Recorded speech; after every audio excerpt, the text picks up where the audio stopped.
Hello and welcome to Camp Xbox. Doom is a staple in the gaming world, being one of the most popular first-person shooter franchises. Yet in the 6th generation, the franchise was laying a little dormant. But in 2004, Doom 3 would premiere on the PC and was a powerhouse. A year later, this powerhouse game would get ported to the Xbox, and today, let me tell you about its history, my feelings about it, and its lasting impact. All footage except for when noted was captured off of an original Xbox, and I want to thank my YouTube channel members for their support, but let's go ahead and hop into Doom 3's history. You don't know what I've seen. You can't possibly understand or comprehend. The devil is real. I know. I built his cage. I'm getting abnormal readings here. The history of Doom leading up to 3 deserves its own feature-length film. It's also been covered many times before me, and in remarkable ways. So for brevity, we're going to move a little quickly through the history of Doom, but we'll talk a little bit more about leading into the 3rd entry. id Software was founded by Tom Hall, Adrian Carmack, John Romero, and John Carmack in 1991, and quickly moved their way through the gaming industry. This would lead the way to Doom in 1993, becoming one of the most influential video games ever. Its fast-paced 3D shooter action was a hit and would spawn many mods and games like it for years and years. Doom would receive many ports to consoles, some successful, some not. It would get a sequel in 1994 and Final Doom a little later. In 1997, the Nintendo 64 received Doom 64, which wasn't a remake but an excellent new Doom game. Yet after 1997, the franchise lay dormant for a while. In 2000, id Software announced that it was working on the next Doom entry. There was an idea to remake Doom, but some on the team were against it. There was a major falling out, but at the end of it all, a new single-player experience was born from the debacle. By 2001, they were able to show off the engine they were building for Doom 3 at Macworld 2001. A gameplay demo was later shown at E3 in 2002, where they would give the release date of when it's done. This preview impressed outlets like IGN, and it gained a few E3 awards. In 2002, Carmack announced that Doom 3 would be coming to only one console, the Xbox. In late 2002, a leaked version of the E3 demo would leak online, and though id Software was upset, they did receive positive notes. Yet as 2003 rolled along, they would inevitably push its PC release to 2004. Activision at this time would announce that Vicarious Visions would be porting Doom 3 to the Xbox, a team that made a lot of handheld games, but they had made many ports to the Xbox previously with Jedi Outcast and Jedi Academy. Vicarious would be working at the same time with id and the Xbox port. There were questions as to if it could stack up on the Xbox, but Carmack was confident that it would run stably and at the same graphical fidelity. He would say that other than a few minor differences, it would be a similar experience to the Xbox. On August 5th, 2004, after much press hype about upgrading your PC to play, Doom 3 was released for PC. It was released to high praise, with most outlets giving it a positive review. A lot of people said it had impeccable visuals, but one criticism that was coming up was that the gameplay felt par for the course for first-person shooters at the time. But the lighting and style were loved. It sold extremely well on the PC, but the Xbox version was still a ways off. A planned initial October 2004 release was pushed to 2005 to fine-tune the gameplay for the console. However, this meant they had to modify the game in some ways to make it run and feel like its PC counterpart. On April 4th, 2005, Doom 3 would finally make its way to the Xbox worldwide. I own this version of Doom 3 back in the day, and I have great memories of it. I remember being scared by its atmosphere, and at the time, I felt like this was the closest to real-life graphics could get. Yet, it's been a while since I've played this one, and it's the only version I've ever played. Yet, since it's Halloween, I wanted to play a horror game, and I thought this would be a great pick. Let me tell you how my experience went, breaking down each element, starting with the plot. I will need full access, Dr. Petruga, Delta included. I won't have any difficulties doing that, will I? Only if you get lost, Swan. Just stay out of my way. Amazing things will happen here soon. You just wait. Let's go. In Doom 3, your character lands on a Mars base, and the year is 2145. The base is run by the Union Aerospace Corporation, and here they run scientific tests for different technologies. You are tasked to find a scientist who has gone missing. As soon as you get on Mars, you begin to realize everything isn't as it seems. People are hearing voices, people are going mad, and some are even killing their co-workers. Once you find the scientist, he relays something has gone horribly wrong. Demons from hell are attacking Mars and killing everyone. It's also turning most of the personnel into zombies. You must stop this portal from letting demons in. Yet, it's not as simple as that, as there are scientists who want demons to break through to reach Earth and take over humanity. Unlike the original Doom titles where there was simplicity with plot, here you get something more akin to what you'd get in the 6th generation, with NPCs popping up in-game to speak to you and a world with lots to read and listen to. I appreciate the dedication to story through world building. The part of the plot that works for me is the copious amount of PDAs you can pick up and read through. They also come with emails for you to skim through and audio logs for you to listen to. Nowadays, audio logs are a bit tiring, but in 2005, this was a neat way to tell a story while still allowing you to play the game. All are convincingly told and let small details build up to get a better understanding of the game world. There are small things like an email saying a chainsaw shipment was sent to the wrong place, which you end up discovering later. Or there are plenty of voicemails detailing the mental decline of people in Mars City. I do think it can slow the pace a little. I think the added bit of context in the world is well fleshed out. The plot outside of that is pretty simple though, with a story of you needing to fight back demons as an evil scientist tries to kill you. The plot is split into multiple sections where on one end you're chasing after the scientist, and on the other it has you going through hell and trying to stop that scientist. It has cool moments where you can overhear NPCs in different rooms. Hardly ever do you directly interact with other main characters, and I like that. It's like you're a bystander watching the actual plot unfold, and all you want to do is to stop everything. You do interact with people, and it's light, but I do think it sells the dread. Most of them are trying to stop what's going on, or they feel helpless in their actions. The plot has fun beats, and it has a great intro with dread that slowly builds up to the appearance of demons. The ending also works for me whenever you are in hell and looking at the carnage and madness surrounding you. The middle, though, doesn't have as many great things, but it facilitates the action. I came out of here enjoying the plot of Doom 3. It's creative, and its world building is spot on.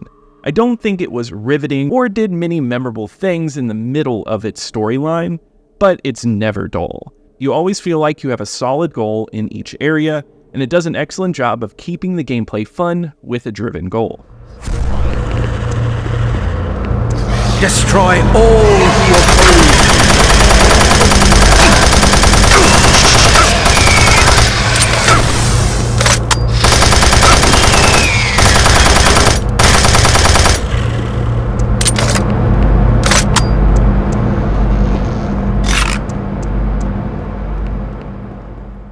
The game, in terms of layout, is similar to the original Doom games. You move from section to section of the base, trying to reach the end of it. Along the way, you pick up keys to open different doors, or in this game, it's PDAs with higher security clearance. This setup makes every level feel like a labyrinth. It's tight and winding with lots of different corridors to explore. This is not set up to be a wide open shooting fest, and it is based on horror. You do go through sections where you shoot a lot of enemies, but Doom 3 is a bit slower than what you'd usually expect in this series. That will be a prospect that will turn some people off. As for me, I don't mind it because the horror is effective in this game and it's an entertaining experience. The way enemies pop out at you and sight lines are blocked off makes every corridor feel fresh and new. I found it fun to explore levels and see where they crammed in enemies, and sometimes it's where you'd least expect it. The level design is excellent here and uses elements I like to see. Small, compact levels, but well layered. So many times you will wrap around a past area or walk above it. Doom 3 uses space so well that no section of game time is wasted. Even if its exploration is a bit slower, the dread is still built up very well to let the mood settle in. The shooting is relatively simple, but it works for this game. You get a mix of weapons like shotguns and pistols, and fun additions like the chainsaw or the classic BFG. It all feels excellent, and the hit feedback in this game is great. Every hit feels powerful, and how enemies react to gunshots creates a great sense of force. Aiming works well even if it's slower than other Doom games. I think it handles well. The combat works well for this experience. Since I'm someone who enjoys just a good first-person shooter, especially from this era, the shooting gameplay isn't doing anything unique for the time, but it doesn't have to when it feels so good to play. The one issue I have is the lack of enemy variety. There are cool enemy types, but they don't show up that often. For most of the game, you're fighting zombie crew members with guns, or imps who shoot fire projectiles. They're fine enemies and work with the action gameplay, but some great enemies get introduced later in the game. You have wraiths who teleport around you, making for a disorienting experience. Even the Hell Knights that make an appearance on the cover of this game hardly show up. Those are like mini-boss fights, but I would have loved to have seen more enemy variety throughout this entire game. I'm going to chalk this up to the Xbox version having smaller rooms, and they couldn't put as many large enemies in the same room, but I think it makes it a little more uninteresting not having to swap tactics constantly depending on what enemies are thrown at you. Since we're on complaints in this game, I do have a minor complaint, and that is the weapon swapping. So swapping weapons is tied to the D-pad, but you get more than 4 weapons to switch between. You do have to go into the menu, select the weapons to swap out, and pausing this game is a slow process, depending on whether it's the PDA or the pause menu. It usually takes a little bit to load up, and you need to swap weapons often based on what ammo you have and what type of enemies you run into. And it gets tiring if you're on a level where you are constantly swapping weapons through the slow menu process, and this becomes an issue late in the game when you roll through ammo.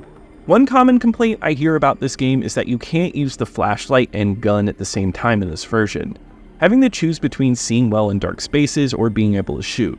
Personally, I like this. It adds to the horror elements of this game that it wants to focus on. It makes it so you have to choose with sight or being able to defend yourself. That being said, the flashlight isn't entirely necessary because lighting is so well done in this game that the enemies shuffle in shadows and you'll notice it, and it becomes easy to hit them. There are many small details to appreciate about Doom 3 that make the game feel fresh. The computers and tablets throughout the game feature a user interface with pointers and buttons to click on. This adds flair because the computers can have multiple menus and things that you can do with it, like unlocking doors or turning on all the lights.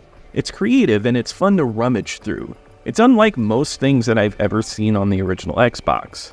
Doom 3 has some issues, but to be fair, they're minor. I think the elements that do work well, and it's a great time. The horror elements work great with tight corridors and a severe lack of ammo. When you're surrounded by demons and you're running out of guns to use, it can get tense. It doesn't reinvent the wheel as far as shooting goes, but it doesn't have to. All it needed to do was be a good shooter, and it does well. Shooting is always fun and never is uninteresting. The layout and shooting leads to a great first-person shooter that is fun to play, but also tense in its darker portions. Doom 3 is a horror shooter blast that plays well on the Xbox.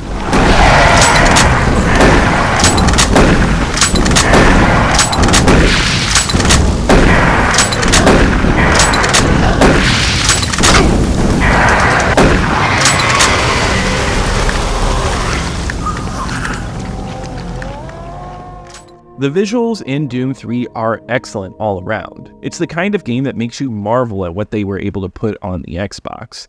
It looks like it could pass as an early 360 game, and I'm surprised it wasn't pushed onto that console since it was released later in that year.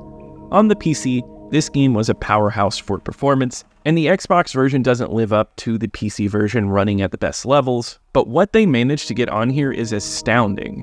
It all runs at a mostly consistent frame rate with only slight drops throughout, and the animations as well as the fidelity is excellent. It It runs at 480p and widescreen on the Xbox, and it takes full advantage of it.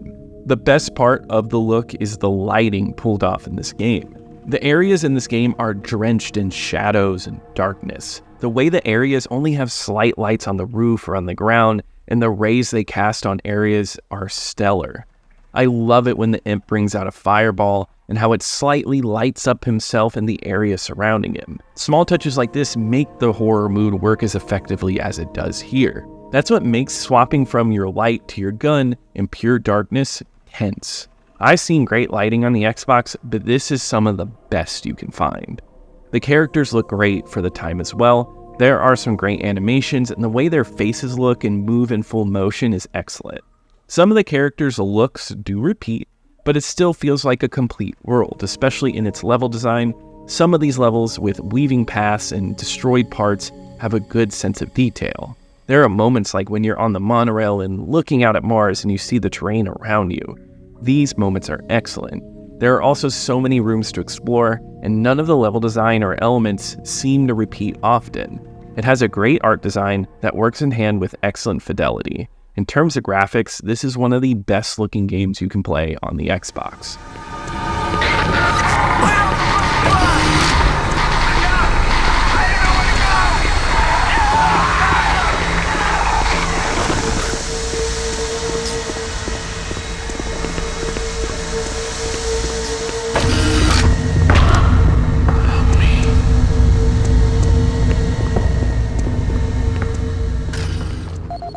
The audio helped make Doom 3 a technically outstanding package on the Xbox. Without it, this game wouldn't be as effective in its mood building and storytelling. For one, the building of the environment through sound effects is intense. There is music in this game, but most of the time it's very light. It allows the creaks and moans of the Mars base to add this eerie feeling. Sometimes you'll be in rooms where all you can hear is steam releasing from pipes.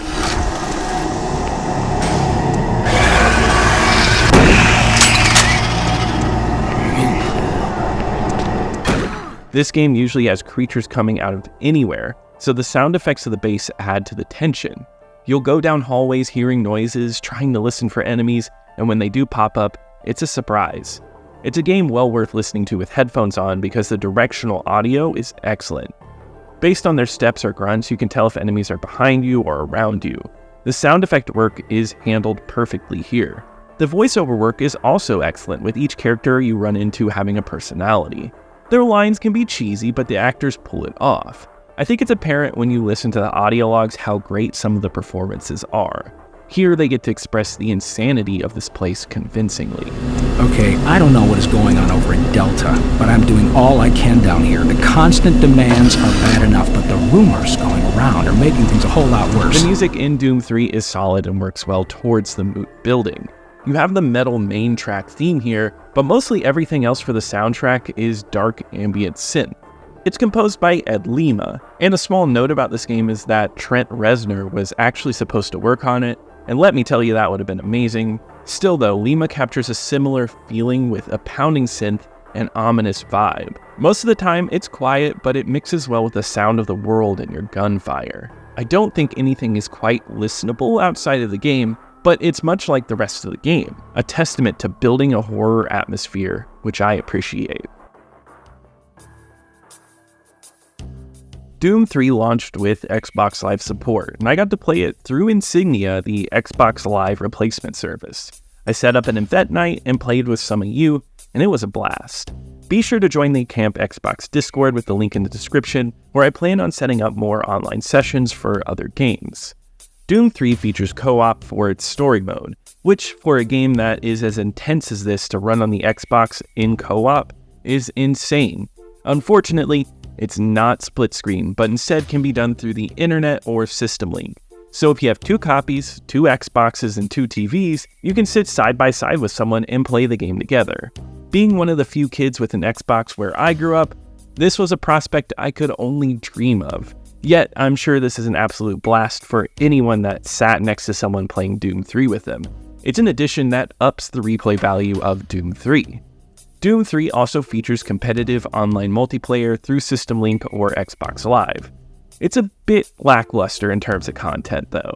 For one, it's all deathmatch modes. It's all variations on killing each other with nothing objective-based like capture the flag. It has free-for-all, team deathmatch, tourney, which is just 2 people facing off against each other, and last man standing, where everyone has a set amount of lives.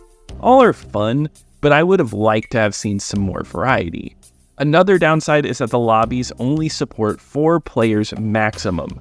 On some maps this is fine since they are tight-knit, but there are larger ones that would benefit from more players. It is fun at least, and this is where Doom 3 feels more like classic Doom. You run around killing people quickly and you respawn just as fast. It's fast-paced when you're on smaller maps, and I had a great time.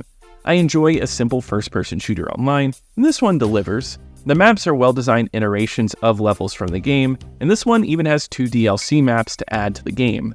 It's good for a multiplayer burst, but honestly, it could have been better. Yet the co-op is a great addition to this game. As a brief aside, I do want to mention the PC version of Doom 3 being so different from the Xbox version. I had only ever played the Xbox version of this game until this year, and even though I do own the base Doom 3 on PC, I only played it recently, and it's crazy. Of course, now this is almost 20 years later, and my computer can run this game on the highest settings with 0 issues, but it's clean and impressive for 2004. I was mostly surprised by how different the levels are, and I was in shock because it's like a whole new game. It has wider areas with more characters to interact with. It's like playing something different, and I think many people will say this is the best way to play Doom 3 and how it should be played. And I do agree that it is the premier way, but something about playing it on PC made me appreciate the Xbox version even more. Vicarious Vision somehow took the soul and essence of Doom 3 and made it work on the Xbox. They transformed the levels to work best on Xbox, which feels like a different take. It's different enough that it can stand on its own on Xbox, and for any Doom fan, it's worth experiencing just to see how everything is flipped. I still say the graphics and lighting are still captured perfectly on the Xbox. How they made the lighting work as well as it did on the console is incredible. The smaller corridors make the game feel more claustrophobic, and it's unique. It's not some boiled down PC port that runs awfully and is a shell of its former self. It has the same mood and feel while still playing to the console's strengths. It's a charming port and still a fun one on its own. Doom 3 is an impressive game on the Xbox. Its strongest suit is its visuals, which capture its lighting, art design, and character models with excellent fidelity on the console. The game's visuals are impressive and help build the horror mood along with the fantastic sound design. The plot is fun too. It does lull a bit in the middle, but has an incredible intro and a fun descent into hell later in the game. Funnily enough, the gameplay is where this game has the most issues. There are some minor annoyances like weapon switching through delayed menus. It's also missing a mix of different enemies everywhere. There is variety in demons, but not enough throughout the game. Yet saying that, I do think those issues don't stop it from being a great horror shooter. The game has a haunting mood, shooting down demons is fun, and when you're surrounded in the dark by enemies, it's a blast. If you like a good first-person shooter, you will have fun traversing these corridors. Doom 3 is a technically impressive and fun game on the Xbox, and is a worthy addition to any collection, especially if you get the Collector's Edition, which comes with the first 2 Doom games packed in. On my ranking list of original Xbox games that I've fully covered on the channel, Doom 3 enters at 17 out of the 94 games I've covered. Though it's close, I think Doom 3 has an edge in replayability over Emperor's Tomb with the added co-op mode. Dead or Alive 3 goes above it, because I think Dead or Alive 3 is as technically impressive for the time it was released. And I'd say Dead or Alive 3 has a longer lasting impact in terms of being memorable and has a strong replayability factor. Doom 3 on the PC got great reviews on its launch with an 87 on Metacritic. Many think of it as technically incredible, but still had issues with its gameplay. Regarding the Xbox version, Doom 3 has a slightly higher Metascore of 88 out of 100. There are some mid-level reviews from outlets like Computer Game World, but most were positive. Most outlets thought it was technically impressive for the time, but still had some issues with the gameplay. IGN gave it a 9.3, calling it one of the best atmospheric games you could play on the Xbox. Electronic Gaming Monthly, in their April 2005 issue, gave it 2 9.5s and a 9. One writer complained that the gameplay was unambitious, and it felt the same as the originals, which is kind of funny. But everyone else praised its technical prowess. The official Xbox magazine in the same month gave it a 9.3, praising it across the board for sound, gameplay, and looks. Their major complaint was the 4-player multiplayer, and one negative they had was that it was too scary and kinda odd. The Xbox version was a critical smash, and I remember being successful in selling well on the console. I have always enjoyed this game, and they later released an expansion for PC, which would get a port to the Xbox as well. It is one that I think is worthy enough to review on its own though. The legacy of Doom 3 wouldn't end there with the release of the BFG edition on most major consoles in 2012. It would enhance the graphics and also allow you to use your flashlight and gun at the same time. This game is even playable on most modern consoles today. The legacy of Doom 3 is an odd one though, since nowadays I feel there's a split. Some genuinely love the feeling and mood of this game, but others dislike this one. A perfect example of this discourse is on Backlogged, a user aggregate rating website. It holds a perfectly middle ground 3.1 average with around 5,000 plays. Some praise the game's horror feeling, but others hate how slow it is compared to the first Dooms. The arcade shooting light-on-story approach of the originals isn't prevalent here, and it seems to upset some people. That is understandable, but for me, I feel like on its own it's still a fun shooter with a great look and feel. Yet I know for some it doesn't work like that, and that's okay. It'll remain divisive, but one thing that can be universally agreed upon is how impressive it is that it exists at all on the Xbox. But that does wrap it up for today, and if you enjoyed this review, please leave a like, subscribe to keep up with the retro Xbox content, leave a comment below whether you loved, hated, or you're interested in this game. Everybody's opinion is important, and I love reading your comments. I want to give a huge shout out to my YouTube channel members. Thank you so much for your support. You really help out the channel. And I'll see you here next time at Camp Xbox.